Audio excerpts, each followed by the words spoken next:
o fim do mundo, fim dos tempos ou simplesmente o Apocalipse. Esse, sem sombra de dúvidas, é o evento mais temido pelos cristãos, principalmente por quem sabe que não está seguindo os princípios de Jesus Cristo e do Criador. Mas quais são os sinais de que o mundo irá acabar? Ou melhor, quem foi que disse que o mundo iria acabar? E quais são as pistas que iremos ter desse acontecimento? Meu nome é Ivan Lima, e antes da chegada do fim do mundo, que tal você se inscrever no canal e ativar as notificações? A chegada dos Cavaleiros do Apocalipse, o juízo final e a volta de Jesus Cristo. Todos esses acontecimentos envolvem a ideia de que um dia o fim do mundo chegará. Mas o que falta para isso acontecer? Será que estamos perto?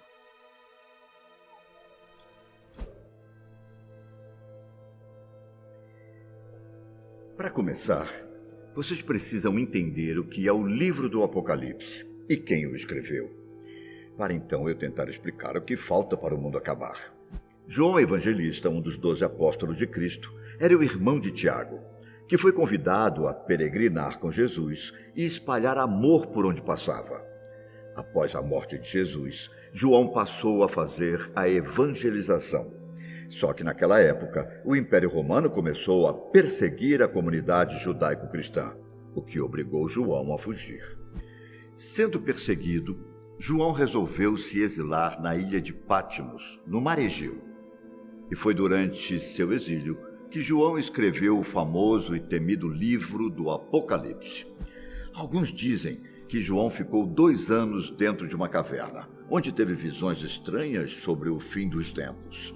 Outros dizem que a história da caverna é falsa e que João simplesmente ficou escondido em algum lugar na ilha de Patmos.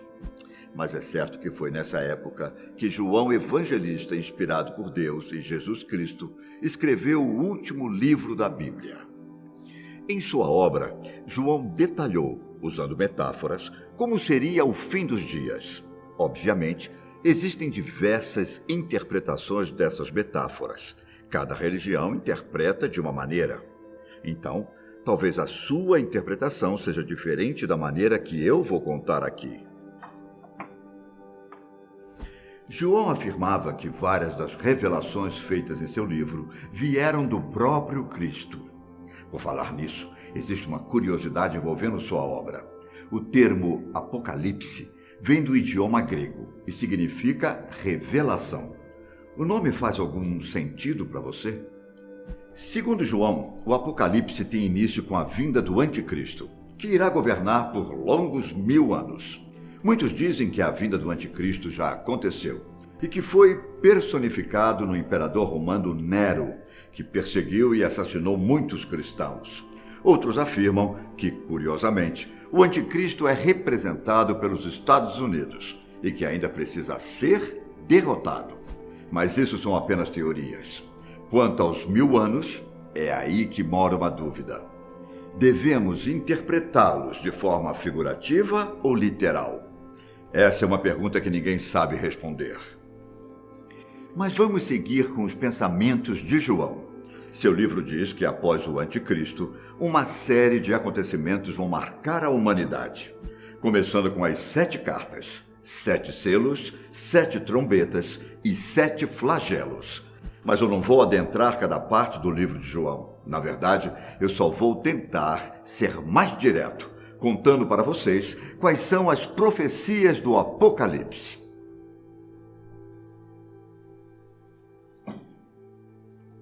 Em um certo momento do livro, João cita algo sobre a 6ª trombeta, hora em que surgem os famosos 4 cavaleiros do Apocalipse. A obra de João diz que cada um dos cavaleiros tem um objetivo e que juntos eles têm que exterminar 1/3 da humanidade. Ao lado de um grande exército, os cavaleiros montam os seus cavalos, que são animais com cauda de serpente e cabeça de leão. O líder é o Cavaleiro Branco, que em algumas interpretações simboliza a conquista ou o Anticristo. Depois, temos o Cavaleiro do Cavalo Vermelho, que usa uma espada, simbolizando a guerra. Depois temos o do Cavalo Negro, simbolizando a fome e a miséria. E por fim, temos o Cavaleiro do Cavalo Amarelo, que representa a morte. Mas, segundo João, como é que cada cavaleiro irá agir? O cavaleiro branco terá como principal objetivo iludir o mundo, trazendo uma falsa paz mundial. Enquanto a humanidade vive momentos difíceis, o anticristo conquistará muitas nações, solucionando os problemas e se mostrando ser um homem enviado por Deus. Porém, ele é considerado um falso profeta, ou um falso príncipe da paz. Já o cavalo vermelho marca a chegada de uma sequência de guerras.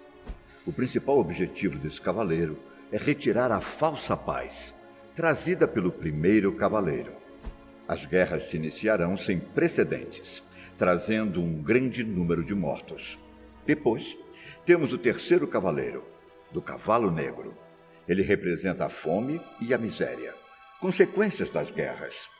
A fome tomará conta do mundo, com os solos ficando inférteis, impedindo o plantio e cultivo de alimentos. E por fim, chega a hora do último cavaleiro, vindo em seu cavalo amarelo. Esse ser causará a morte de várias maneiras, mas sempre com eventos apocalípticos e catastróficos, dizimando boa parte da humanidade. Após todos esses acontecimentos e a queda do reino do mal, o reino do bem será instaurado no mundo, e todos os sobreviventes passarão a viver um paraíso perfeito. Os mortos serão julgados por Deus no famoso juízo final, onde os santos vão para o céu e os pecadores para o inferno. Esse foi um resumo do que João descreveu sobre o fim do mundo. Mas, segundo as suas descrições, o que falta para o juízo final finalmente chegar? Agora, eu vou fazer uma análise um tanto polêmica, mas pode ser que você concorde comigo. Vamos analisar cada cavaleiro do Apocalipse. O primeiro se diz respeito ao cavaleiro do cavalo branco, o falso profeta. As escrituras sagradas dizem que um homem supostamente bom irá governar a terra. Vocês têm ideia de que isso já pode ter acontecido? Vamos usar um exemplo bem polêmico. Adolf Hitler.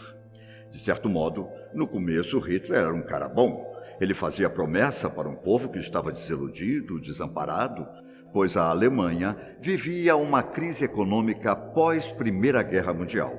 Ou seja, qualquer discurso barato, com promessas de uma vida melhor, iria conquistar o povo alemão. Será que Hitler poderia ser o anticristo? Assim como vários outros ditadores, governantes e até líderes religiosos podem facilmente ser o falso profeta.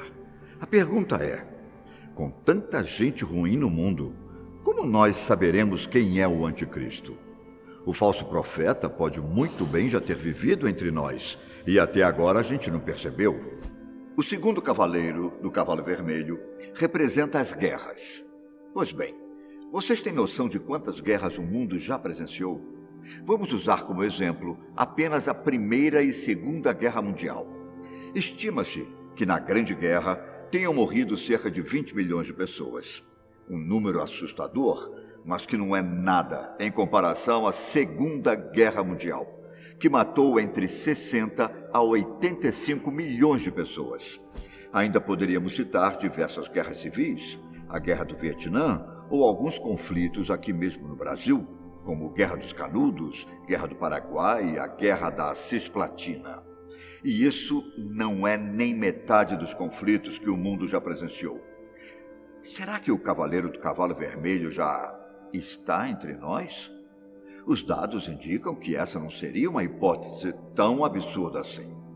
O terceiro cavaleiro chegaria em seu cavalo negro e traria para o mundo a fome e a miséria. E nem precisamos voltar muito no tempo para falar de como a fome e miséria afetam a humanidade. Segundo dados da ONU, divulgados em 2019, o número de pessoas desnutridas no mundo aumentou para 821 milhões no ano de 2017. Os principais motivos? Variação climática, conflitos, estagnação política. Os dados também apontam que a cada 9 pessoas, uma sofre com fome. Os aumentos dos números fazem referência principalmente à África e à América do Sul. Aqui no Brasil, Os dados mostram que mais de 5.200.000 pessoas passaram um dia ou mais sem consumir alimentos em 2017. E por fim temos o Cavaleiro do Cavalo Amarelo, que simboliza a cor cadavérica das pessoas mortas. Mas quais seriam os indícios de que esse cavaleiro já passou por aqui? As Escrituras Sagradas dizem que esse cavaleiro irá causar a morte de várias maneiras, mas sempre com eventos apocalípticos e catastróficos. Então vamos lá. Se formos pegar os desastres naturais apenas do século XXI, temos o tsunami na Indonésia, que matou 37 mil pessoas, o terremoto no Paquistão, que tirou a vida de 75 mil pessoas, o terremoto no Haiti, que matou 200 mil pessoas. Eu ainda poderia citar o tsunami no Japão ou os outros desastres naturais que atingiram várias partes do mundo. Será que esses números querem dizer alguma coisa? Em relação às epidemias, podemos citar a peste negra, que matou cerca de 50 milhões de pessoas, a tuberculose, que durante um bom tempo esteve presente no mundo, a AIDS, que até hoje não descobriram a cura. Lembrando que essas são apenas alguns casos de epidemias que assolaram o mundo. Atualmente, o mundo está assustado com o famoso coronavírus, que surgiu na China e parece estar se espalhando para o resto do mundo. E aí, diante de todos esses fatos, na sua interpretação, nós estamos vivendo o Apocalipse? Será que todos os 4 cavaleiros já estão entre nós e a humanidade ainda não percebeu? Se tudo isso realmente aconteceu, será que o juízo final pode estar próximo? Tudo depende da forma como você interpreta. A compreensão e a interpretação das profecias se desenvolvem e se aperfeiçoam com o passar do tempo. Lutero dizia o seguinte: as profecias só podem ser entendidas perfeitamente depois de se cumprirem. Então, caros amigos, podemos concluir que há sim a possibilidade de já estarmos vivendo o Apocalipse e o fim dos tempos estar muito próximo. Mas o que falta é termos o sinal de que Jesus está voltando e que o juízo final pode acontecer a qualquer momento. E se o juízo final acontecesse agora, nesse exato momento, você estaria salvo? Eu espero que sim. Por hoje, eu fico por aqui, mas não esqueça de deixar a sua opinião sobre os assuntos nos comentários. Tchau, até a próxima.